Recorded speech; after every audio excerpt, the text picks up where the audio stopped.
If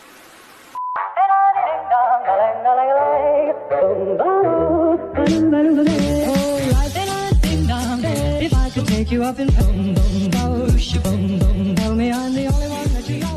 Life could be a dream, sweet. Even that wasn't enough punishment. He was still furious at what Ixion had done, so he ordered Hermes to go down into the underworld and send Ixion further into Tartarus, where he was tied to a spinning wheel that was on fire. Ouch. Then Zeus ordered the wheel to never stop spinning, and it continued to do so for the rest of eternity. Some myths claim that the only time the wheel stopped spinning was when Orpheus came down to the underworld and played his lyre. Interesting, but that's still a lot of spinning. It reminds me of one of those non-stop spinning carnival rides, you know?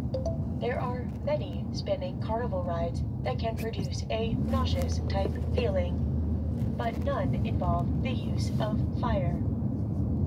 At least, not on purpose. Yeah, that's probably not a good thing. Listeners should know by now that insulting the gods is never a good idea. But even worse was violating the sacred oath of hospitality that a host and a guest make to each other. And when you are violating an oath in front of Zeus, that's just downright dangerous. Danger aside, we're going to take a little break. We'll do a commercial thing, and we'll come back on the other side with more of ancient Greece's most wanted right here on Greeking Out. Okay, that was a nice little break. We're back. Ancient Greece's most wanted, continuing on with a fella named Salmoneus. Salmoneus was a king and ruled over the kingdom of Salmonia. His name is spelled from the word salmon.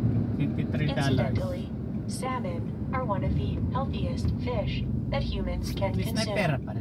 They are high in protein and omega-3 fatty acids. Okay, but let's not get too deep into the salmon lore here, okay? There's a whole story to tell that has nothing to do with fish.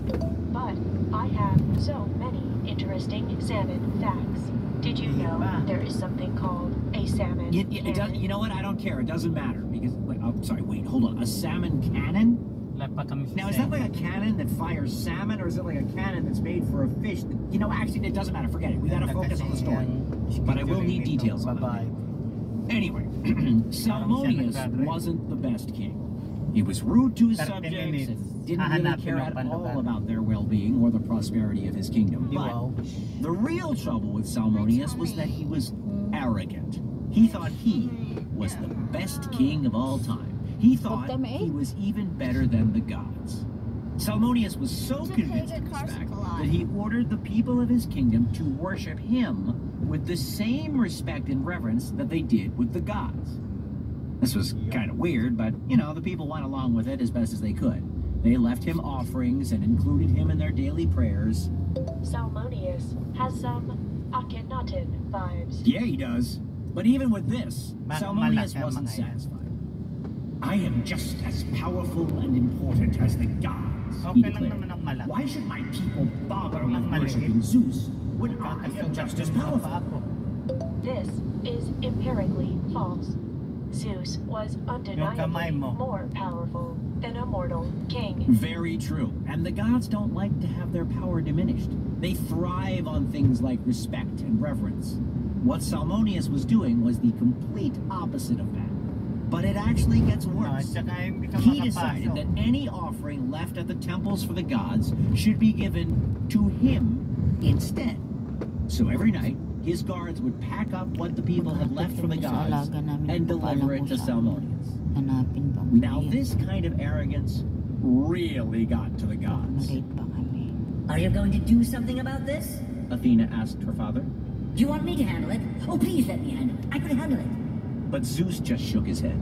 I want to see how far he's going to take this little charade. And as it turned out, Salmoneus was just getting started. When people began to beg him to let them worship Zeus, he was outraged. Zeus, what does he have that I don't? Well, he's immortal, for one, and, you know, there's that whole lightning bolts and thunder thing, and... The people tried to explain. How hard is it to do that? He muttered. Lightning occurs when negative electrons in clouds rub up against positive charges, called protons, in the ground. Right, and it's kind of hard to manufacture that on your own. Hephaestus was said to produce the lightning bolts on Mount Olympus, but not much is known about the scientific method behind his manufacturing. Well, the point is that Salmoneus was not a god, so producing thunder and lightning was pretty much impossible to do. But that didn't stop the arrogant king from trying. He drove his chariot around and tied bronze kettles to the back to mimic the sound of thunder. Then he threw torches up in the air to act as lightning. That is an embarrassing attempt at weather. Yeah, it's pretty ridiculous, and Zeus thought so too. This guy has got to go. He's just making a fool out of himself now, and my lightning bolts look way better than that. Let me show him. And with that, Zeus sent down a storm of lightning, killing Salmoneus immediately and wiping his kingdom. But they will remember salmon, a fish very low in saturated fats. Okay, thanks, Oracle. You are quite welcome. Moving on to our last story of the day, the tale of the Danaides. The Danaides were a group of 50 daughters, originally of Egyptian descent. The name Danaides translates to the daughters of Danaus. Danaus was a prince of Egypt who believed he was entitled to the throne and would one day become king. But there was just one problem. Danaus had a twin brother named Aegyptus, and he thought he was entitled to the throne. Twins occur naturally in about 1 out of every 250 pregnancies. Most twins develop a close bond at some point in their lives, and 40% of twins even create their own language to communicate. Interesting. But it doesn't seem like Danaus and Aegyptus were that kind of twins.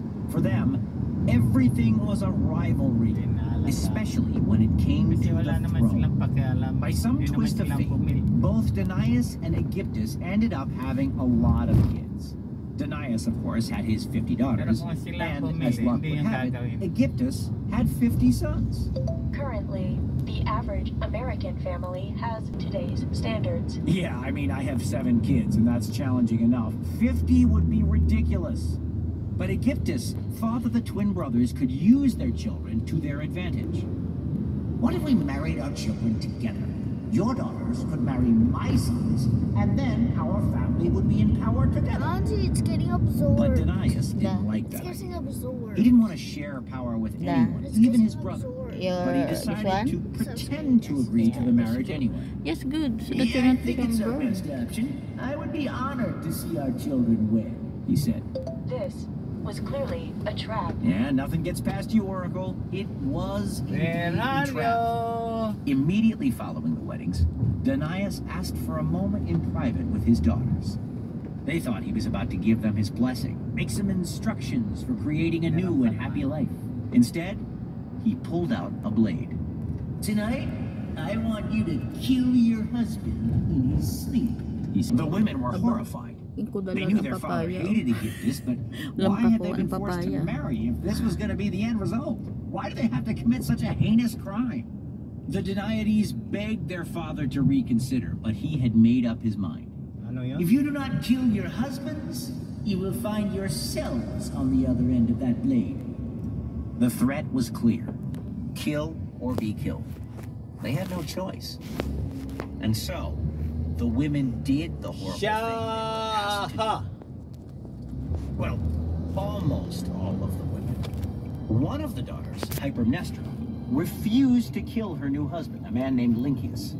She decided to help him escape instead. Well, basta siyang contempt, kailangan hindi mawala. At pag nawala, lagot. Her sisters took pity on her and actually admired her for the bravery they weren't able to summon. Eventually, Lynceus came back for Hypermnestra. He broke into Danaus' house and stood over the man with his own dagger. This is revenge for what you did to my brothers, he said to Danaus before he killed the man. Then, Lynceus rescued Lagot, Hypermnestra, sinihip and ko as pag fate would nawala have si it, Uncle the Debbie. two fell in love and became powerful rulers of Dito the na kingdom. kami guys, sa Their Tibay. love would be remembered for years to come. Location. But as for the other Danaides, well, Hindi they kami lived out the rest late. of their lives Dito na plagued kami by sa grief location. and regret. Ya They tay? couldn't forgive themselves for We what go they home? had done to their Dito na kami innocent guys. husbands. Dito na kami. And no one else seemed ready to forgive them either, as they were never able to marry or find love again. Ito kami.